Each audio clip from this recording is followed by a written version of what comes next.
पिछले लगभग 2 दशकों में ब्रिक्स ने अनेक उपलब्धियां हासिल की हैं।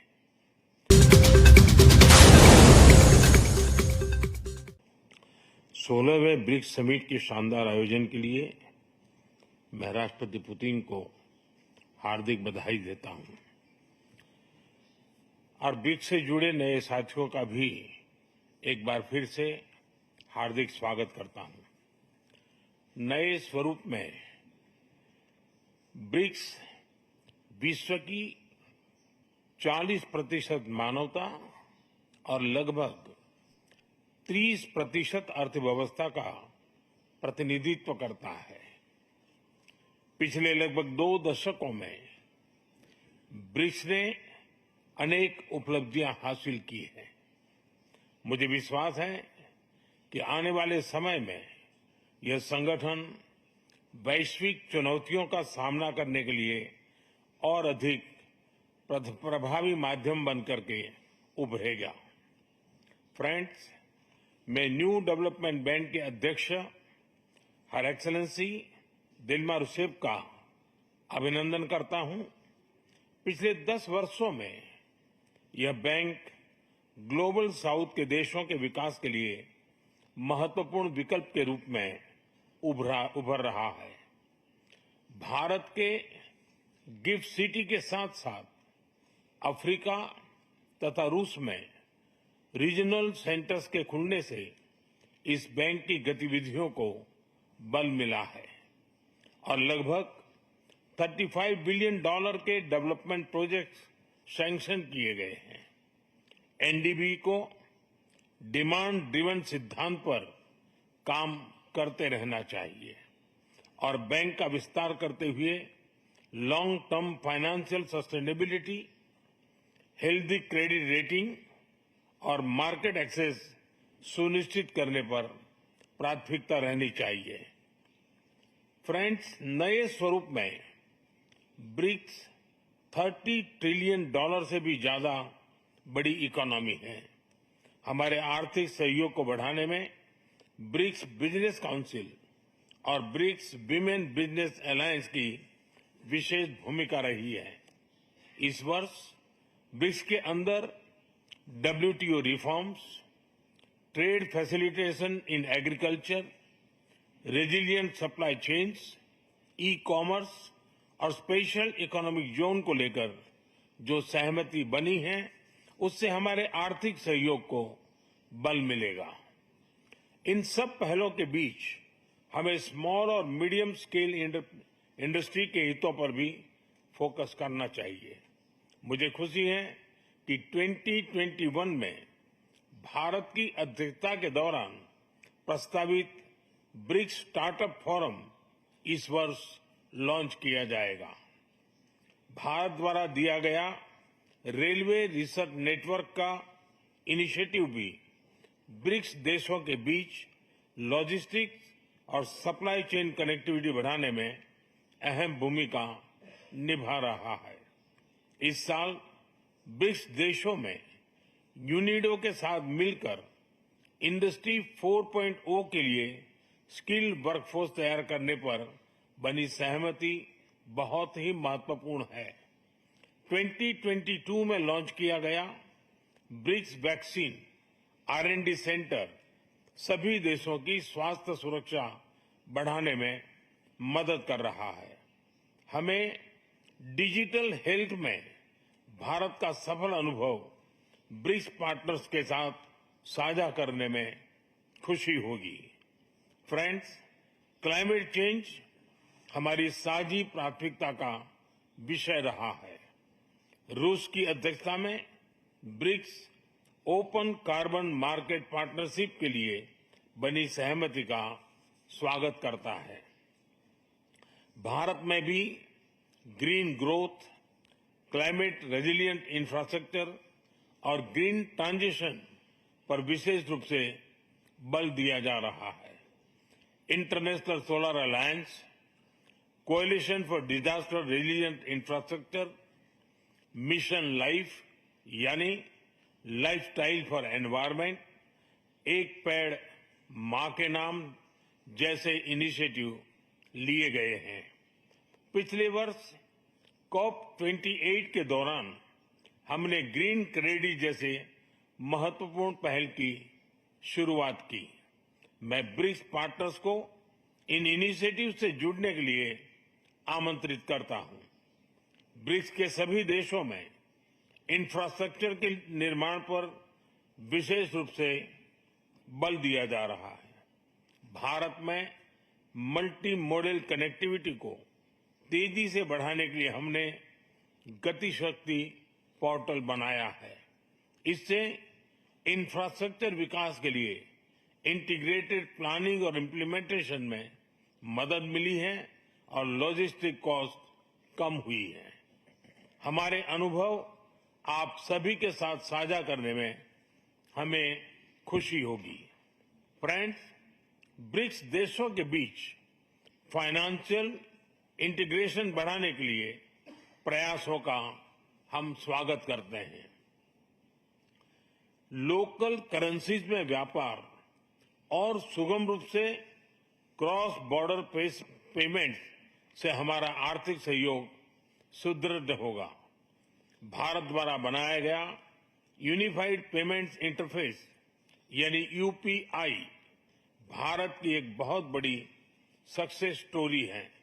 इसे कई देशों में अपनाया गया है।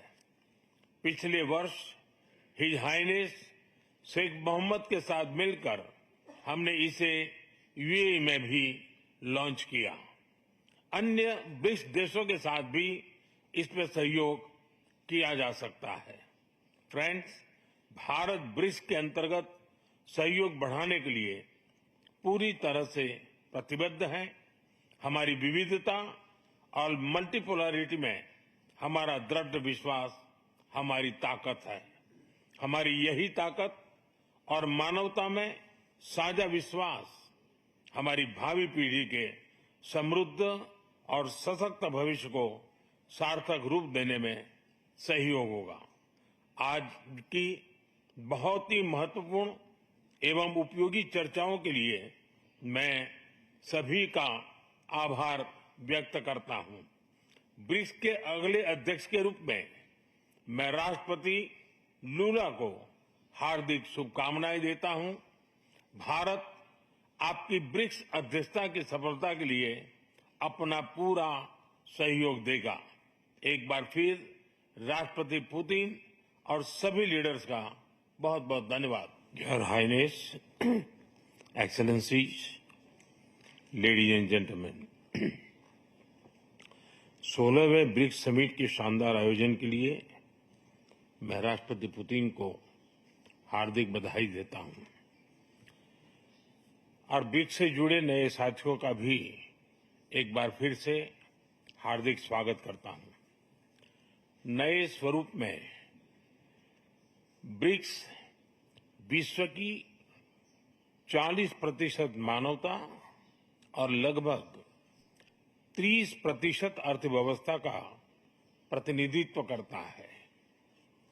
पिछले लगभग 2 दशकों में ब्रिक्स ने अनेक उपलब्धियां हासिल की हैं। मुझे विश्वास है कि आने वाले समय में यह संगठन वैश्विक चुनौतियों का सामना करने के लिए और अधिक प्रभावी माध्यम बनकर के उभरेगा। फ्रेंड्स, मैं न्यू डेवलपमेंट बैंक के अध्यक्ष हर एक्सेलेंसी दिल्मा रूसेफ का अभिनंदन करता हूं। पिछले 10 वर्षों में यह बैंक ग्लोबल साउथ के देशों के विकास के लिए महत्वपूर्ण विकल्प के रूप में उभर रहा है। भारत के गिफ्ट सिटी के साथ साथ अफ्रीका तथा रूस में रीजनल सेंटर्स के खुलने से इस बैंक की गतिविधियों को बल मिला है और लगभग $35 बिलियन के डेवलपमेंट प्रोजेक्ट्स सैंक्शन किए गए हैं। एनडीबी को डिमांड ड्रिवन सिद्धांत पर काम करते रहना चाहिए और बैंक का विस्तार करते हुए long term financial sustainability, healthy credit rating और मार्केट एक्सेस सुनिश्चित करने पर प्राथमिकता रहनी चाहिए। फ्रेंड्स, नए स्वरूप में ब्रिक्स $30 ट्रिलियन से भी ज्यादा बड़ी इकोनॉमी है। हमारे आर्थिक सहयोग को बढ़ाने में ब्रिक्स बिजनेस काउंसिल और ब्रिक्स विमेन बिजनेस अलायंस की विशेष भूमिका रही है। इस वर्ष ब्रिक्स के अंदर WTO reforms, trade facilitation in agriculture, resilient supply chains, e commerce और स्पेशल इकोनॉमिक जोन को लेकर जो सहमति बनी है, उससे हमारे आर्थिक सहयोग को बल मिलेगा। इन सब पहलों के बीच हमें स्मॉल और मीडियम स्केल इंडस्ट्री के हितों पर भी फोकस करना चाहिए।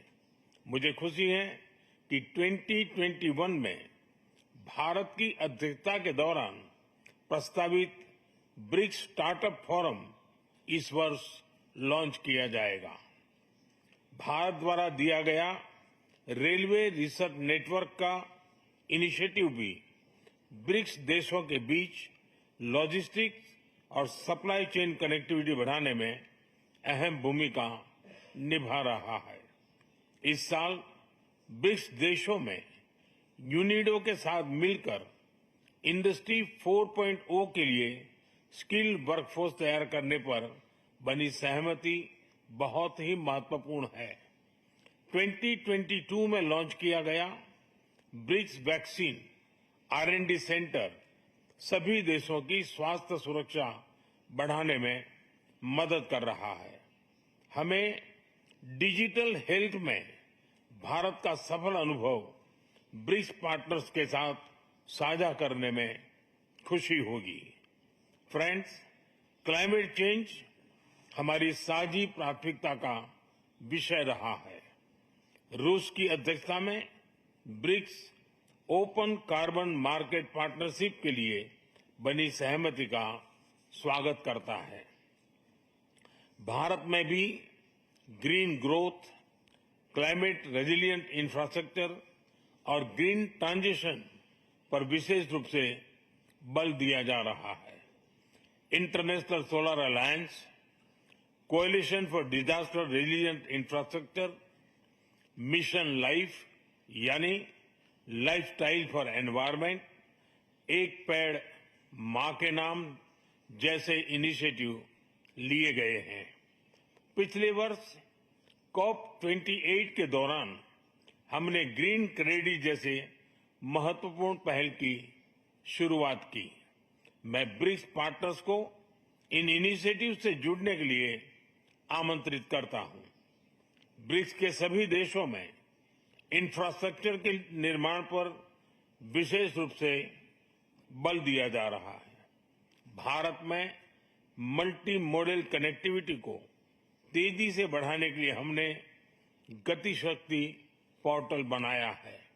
इससे इंफ्रास्ट्रक्चर विकास के लिए इंटीग्रेटेड प्लानिंग और इम्प्लीमेंटेशन में मदद मिली है और लॉजिस्टिक कॉस्ट कम हुई है।